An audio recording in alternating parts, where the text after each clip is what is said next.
नमस्कार, मैं रचना शर्मा। चढ़ती कला टाइम टीवी देख रहे सभी दर्शकों का स्वागत करती हूं। आप देख रहे हैं हरियाणा के समाचार। समाचारों की शुरुआत से पहले एक नजर आज की मुख्य सुर्खियों पर।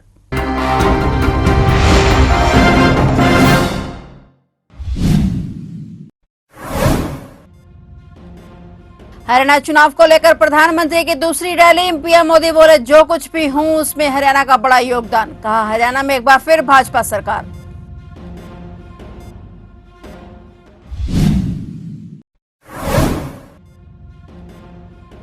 उचाना की नाच मंडी में यूपी की पूर्व सीएम मायावती की रैली। बोली, प्रदेश में दलित, मजदूर और किसानों का नहीं हुआ विकास। आरक्षण को खत्म करने में लगी पार्टियां।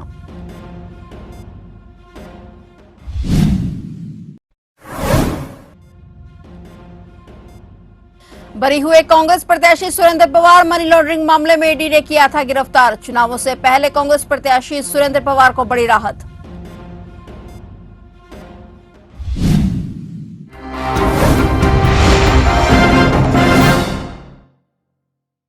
और अब समाचार विस्तार से।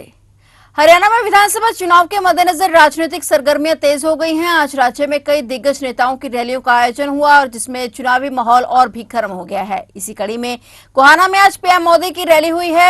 हरियाणा चुनाव को लेकर प्रधानमंत्री नरेंद्र मोदी आज सोनीपत के गोहाना में रैली करने पहुंचे। प्रदेश की 90 विधानसभा सीटों पर 5 अक्टूबर को होने वाली वोटिंग को लेकर यह उनकी दूसरी रैली है और इस दौरान पीएम ने रैली को संबोधित किया। प्रधानमंत्री ने कहा कि भाजपा की सरकार में हरियाणा खेती और उद्योग दोनों में देश के टॉप राज्यों में अपनी जगह बना रहा है। जब औद्योगिकरण बढ़ता है, इसका सबसे अधिक फायदा गरीब किसान दलित को होता है। उन्होंने कहा कि बाबा साहेब अम्बेडकर मानते थे कि दलितों के सशक्तिकरण में उद्योगों की बड़ी भूमिका होती है। पीएम मोदी ने कहा कि हरियाणा में जैसे जैसे वोटिंग का दिन पास आ रहा है, वैसे वैसे कांग्रेस पस्त पड़ती नजर आ रही है। इस दौरान पीएम ने एक बार फिर से नारा दिया कि हरियाणा में एक बार फिर भाजपा सरकार। पीएम ने सोनीपत की धरती से देश के महान सपूत सर छोटूराम जी को प्रणाम किया।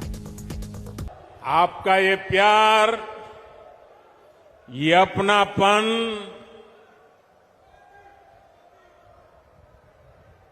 हरियाणा का ये प्यार तो मेरी जिंदगी की बहुत बड़ी अमानत है।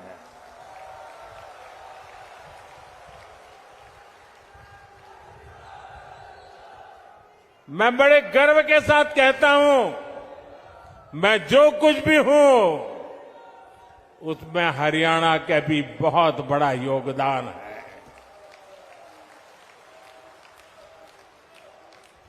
आज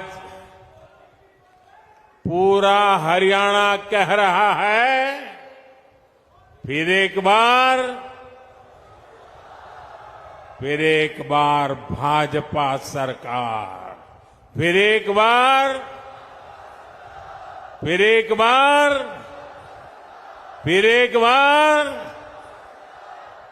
साथियों, आज जम्मू कश्मीर में दूसरे चरण का मतदान भी हो रहा है। ये मतदान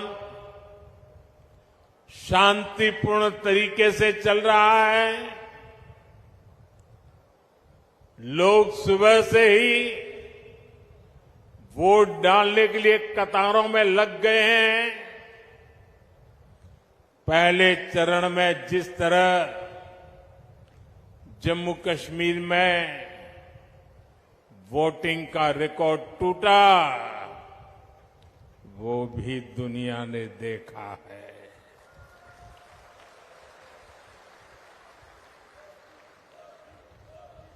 मैं जम्मू कश्मीर के लोगों की सराहना करूंगा, उन्हें बधाई दूंगा कि वो लोकतंत्र के इस पर्व में उतने उत्साह से हिस्सा ले रहे हैं। साथियों, भाजपा सरकार में हरियाणा आज खेती और उद्योग दोनों मामलों में देश के टॉप राज्यों में अपनी जगह बना रहा है। जब औद्योगिकरण बढ़ता है तो इसका सबसे अधिक फायदा गरीब को, किसान को और दलित को होता है। हरियाणा के उचाना में चौधरी देवीलाल की जयंती के उपलक्ष्य में आयोजित सम्मान दिवस रैली में उत्तर प्रदेश के पूर्व मुख्यमंत्री और बसपा प्रमुख मायावती ने शिरकत की। मायावती का हेलीकॉप्टर उचाना की नई अनाज मंडी में उतरा, जहां पहले से ही इनेलो सुप्रीमो ओम प्रकाश चौटाला मंच पर मौजूद थे। इस रैली में इनेलो महासचिव अभय सिंह चौटाला भी मंच पर उपस्थित रहे। साथ ही बसपा के राष्ट्रीय समन्वयक आकाश आनंद भी मौजूद थे। रैली के दौरान मंच से सभी वक्ताओं ने अभय सिंह चौटाला को हरियाणा के अगले मुख्यमंत्री के रूप में संबोधित किया। उन्होंने कहा कि इस बार प्रदेश में बसपा और इनेलो के गठबंधन की सरकार बनेगी और अभय सिंह चौटाला हरियाणा के मुख्यमंत्री पद को संभालेंगे। वहीं मंच से ही उत्तर प्रदेश के पूर्व मुख्यमंत्री मायावती ने कहा कि हरियाणा प्रदेश में विरोधी पार्टियों की सरकारों में दलितों और आदिवासियों, मुस्लिम मजदूरों और किसानों का विकास नहीं हो पाया है। आरक्षण को कांग्रेस और भाजपा कमजोर करने में, खत्म करने में लगी हुई है। उन्होंने कहा कि बसपा इनेलो गठबंधन सरकार बनाना ही चौधरी देवीलाल को सच्ची श्रद्धांजलि होगी।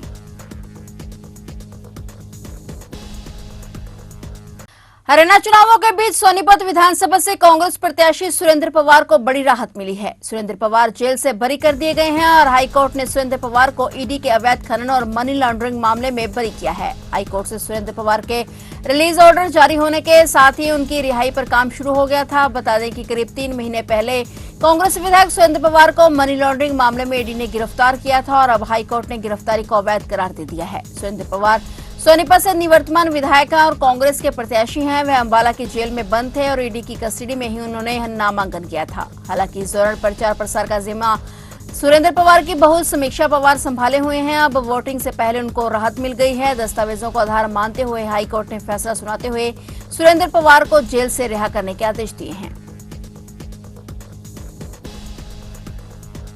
6 महीने की निर्धारित समयावधि में विधायक निर्वाचित न होने के कारण हरियाणा में मौजूदा तौर पर कार्यवाहक मुख्यमंत्री नायब सिंह सैनी की मंत्रिपरिषद में बिजली विभाग और जेल विभाग के कैबिनेट मंत्री रणजीत सिंह चौटाला का कार्यकाल 23 सितंबर को पूरा हो गया है। इस बीच प्रदेश सरकार की मंत्रिमंडल ब्रांच द्वारा 23 सितंबर की तारीख से गैर विधायक वर्ग से मंत्री के तौर पर रणजीत चौटाला का कार्यकाल समाप्त होने के बारे में प्रदेश सचिवालय की संबंधित शाखाओं को इस संबंधी में आगामी आवश्यक कार्रवाई के लिए लिख दिया गया है। रोचक बात यह है कि हालांकि इसी माह 5 सितंबर को सिरसा की रानी विधानसभा सीट से भाजपा की टिकट न मिलने के कारण रणजीत सिंह ने मंत्रिमंडल से त्यागपत्र देने की घोषणा की थी, परंतु ताजा घटनाक्रम से ऐसा साफ हो गया है कि उन्होंने पहले इस्तीफा नहीं दिया। 12 सितंबर को निवर्तमान 14वीं हरियाणा विधानसभा के भंग होने के फलस्वरूप मुख्यमंत्री नायब सिंह सैनी और उनकी मंत्रिपरिषद के सभी 13 अन्य सदस्य कार्यवाहक बन गए थे। हरियाणा कांग्रेस में मुख्यमंत्री के चेहरे को लेकर विवाद के चलते प्रचार अभियान से दूरी चल रही कांग्रेस महासचिव और सांसद कुमारी शैलजा को मना लिया गया है। टिकट बंटवारे में अनदेखी, विधानसभा चुनाव नहीं लड़ने देने और आपत्तिजनक टिप्पणी को लेकर नाराज चल रही शैलजा को मनाने के लिए राहुल गांधी ने मल्लिकार्जुन खड़गे को जिम्मेदारी सौंपी थी, जिसके बाद अब कांग्रेस महासचिव और सांसद कुमारी शैलजा की नाराजगी दूर हो गई है और वे मान गई हैं, जिसके तहत अब कुमारी शैलजा फिर से पार्टी के लिए प्रचार करेंगी। खड़गे ने शैलजा को सीएम के चेहरे के रूप में उनके नाम पर चर्चा करने का भरोसा दिलाया है। इसके बाद शैलजा प्रचार के लिए तैयार हो गई हैं और वे अब निर्वाणा से प्रचार अभियान शुरू करेंगी। पूर्व मुख्यमंत्री ओम प्रकाश चौटाला 30 सितंबर व 1 अक्टूबर को फतेहाबाद हलके का दौरा करेंगे। पूर्व मुख्यमंत्री ओम प्रकाश चौटाला 30 सितंबर को भुना के गांव तथा 1 अक्टूबर को भट्टू के गांवों में सुनैना चौटाला के पक्ष में चुनाव प्रचार करेंगे, जबकि 27 सितंबर को अभय चौटाला फतेहाबाद के बिगड़ आदि गांवों के दौरे के बाद हुड्डा सेक्टर 3 में एक बड़ी जनसभा को संबोधित करेंगे। बता दें कि हरियाणा में अपनी पकड़ बनाने के लिए इनेलो ने अपनी कमर कस ली है। इनेलो के कार्यकर्ता गांव-गांव जाकर पार्टी के पक्ष में प्रचार कर रहे हैं। वहीं चुनावों में पार्टी की कमान को धार देने के लिए पूर्व मुख्यमंत्री ओम प्रकाश चौटाला भी चुनावी मैदान में गजेंगे। लोकसभा चुनाव से पहले कांग्रेस पार्टी को समर्थन दे चुके पुंडरी से विधायक रणदीप सिंह गोलन ने आखिरकार आज कांग्रेस पार्टी का दामन थाम लिया है। रोहतक स्थित भूपेंद्र सिंह हुड्डा के आवास पर पहुंचे रणदीप सिंह गोलन को पूर्व मुख्यमंत्री और कांग्रेस प्रतिपक्ष नेता भूपेंद्र सिंह हुड्डा ने पटका पहनाकर पार्टी में शामिल कर लिया है और भूपेंद्र सिंह हुड्डा ने कहा कि रणदीप गोलन पुराने मित्र हैं और उन्हें पार्टी में पूरा मान सम्मान दिया जाएगा। भूपेंद्र हुड्डा बोले कि जिस तरह से कांग्रेस का वर्चस्व हरियाणा में बढ़ रहा है और इसी के साथ कांग्रेस पार्टी का कुनबा भी बढ़ता जा रहा है। वहीं रणदीप गोलन का कहना है कि भाजपा से उन्होंने समर्थन वापस ले लिया था और आज वह कांग्रेस पार्टी में भूपेंद्र सिंह हुड्डा की रहनुमाई में शामिल हुए हैं। हमारी कोई शर्त नहीं है और पूरे हरियाणा में कांग्रेस पार्टी को मजबूत करने के लिए प्रचार करेंगे। मोहन जी कुंडली से विधायक हैं, अब तक सिटिंग विधायक थे, इंडिपेंडेंट, और उन्होंने आज कांग्रेस में शामिल होने का फैसला किया है। हालांकि बीजेपी से इन्होंने समर्थन वापस ले लिया था और कांग्रेस को बाहर से समर्थन दे रहे थे, और आज कांग्रेस पार्टी में शामिल हुए हैं। मैं इनका स्वागत करता हूं और इनको विश्वास रखता हूं इनको पूरा पार्टी में मान सम्मान और स्थान मिलेगा। साथ उनके अमित भी हैं और सारे इनके साथी सहयोगी जितने भी समर्थक हैं सब कांग्रेस में आ रहे हैं और कांग्रेस की पूरी मदद करेंगे हमारे उम्मीदवार की सुल्तान सिंह जलोटा की। वो एक कांग्रेस पक्ष में माहौल बन रहा है और इसी वास्ते आ रहे हैं, देख रहे हैं लोगों की जो है छत्तीस बरादरी मन बना चुकी है आने वाली सरकार कांग्रेस की सरकार।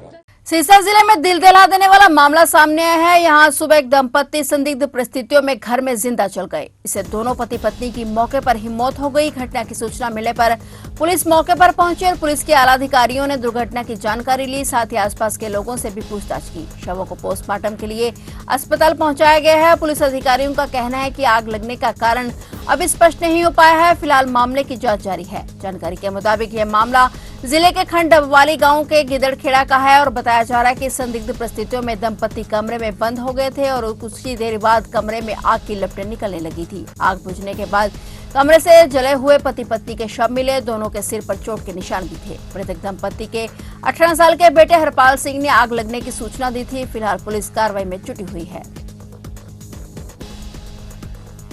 सोनीपत में डेंगू का प्रकोप लगातार बढ़ रहा है। 3 दिन के अंदर जिले में डेंगू के 7 नए मरीज मिले हैं। इनमें से 5 मरीज अस्पताल में भर्ती हैं। गत 3 दिन अवकाश के बाद मंगलवार को डेंगू की जांच रिपोर्ट जारी की गई और इसमें अब जिले में डेंगू मरीजों की संख्या बढ़कर 64 हो गई है। स्वास्थ्य विभाग की 168 टीमों की ओर से घर घर जाकर मच्छरों के लार्वा की जांच की जा रही है और साथ ही लोगों को डेंगू और मलेरिया से बचाव के लिए जागरूक किया जा रहा है। तो आप देख रहे थे हरियाणा के समाचार और नए समाचारों के साथ फिर से हाजिर होंगे। तब तक के लिए देखते रहिए चढ़ती कला टाइम टीवी।